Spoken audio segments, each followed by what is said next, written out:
wasiirka wasaaradda diinta iyo awqaafta jamhuuriyadda Somaliland ayaa xafiiskiisa ku qaabilay wasiirka wasaaradda diinta dhaqanka iyo awqaafta ee dawladda Djibouti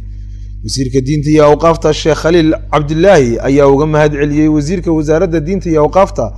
dhaqanka ee Djibouti aadan xasan aadan sida karaamada leh ee uu uga aqbalay martiqaadkii ay u fidiyeen sidoo kalena waxa uu wasiirku ku ammaanay madaxweynaha Djibouti mudan Ismaaciil Cumar Geelle inuu qayb ka ahaa dhismaha xarunta agoomaha ee magaalada Hargeysa ay ka hirgelisay dawladda Kuwait wasiirku isagoo arrimahaasi ka hadlayna waxa uu yiri waan uga mahad celinaa ballanqaadkiisa maanta toona runtii qalbigiisa ka soo baxday annaka iyo runtii madaxweynaha qaranka Somaliland mudan Axmed Maxamed Silaayo oo runtii joogana aad iyo aad ba arintaas u soo jiidatay waxaan dareemay runtii xiriirka wasiiradu inuu yahay kama kacdada marka madaxweynaha laga yimaado iyo madaxda qaranka laga yimaado waa qolada labaad ee qaranka hirgelinaysa siyaasadda guud ee laba dawladood hirgelinaysa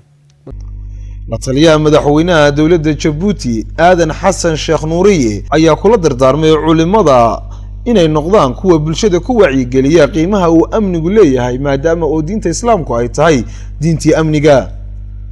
wasiirka wasaaradda diinta dhaqanka iyo awqaafta ee jamhuuriyadda Djibouti aadan xasan aadan ayaa sheegay in labada dawladood xiriir qoto dheer oo walaaltinimo iyo wax wada qabsi ka dhaxeeyo waxaanu intaa ku daray in hawsha ay hayaan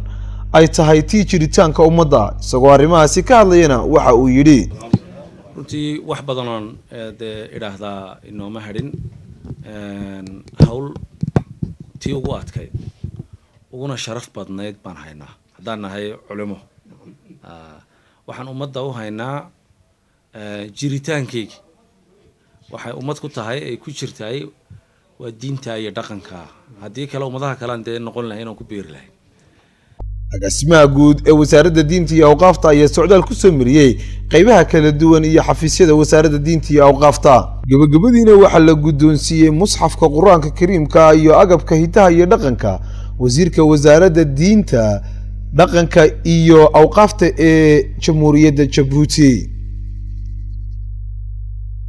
geesta kale waxaa hadhimo sharafeed loogu sameeyay hotel Mansour ee magaalada Hargeysa wasiirka wasaaradda diinta dhaqanka iyo awqaafta ee dawladda Djibouti aadan xasan aadan taasi ay goobjoog ka ahaayeen salaadiin wasiiro mas'uuliyiin agaasimayaal afayeenka madaxweynaha jamhuuriyadda Somaliland mudane Axmed Saleebaan Dhuxul iyo mas'uuliyiin kale oo aad u tiro badan waxaanay dhammaantoodba ku soo dhaweeyeen wasiirka magaalada Hargeysa iyagoo arrimahaasi ka hadlayeen waxa ay yiraahdeen aad baan kuuga hanweynahay soo dhawow mar labaad wasiir aadam iyo waftiga la socda dhamaantiinba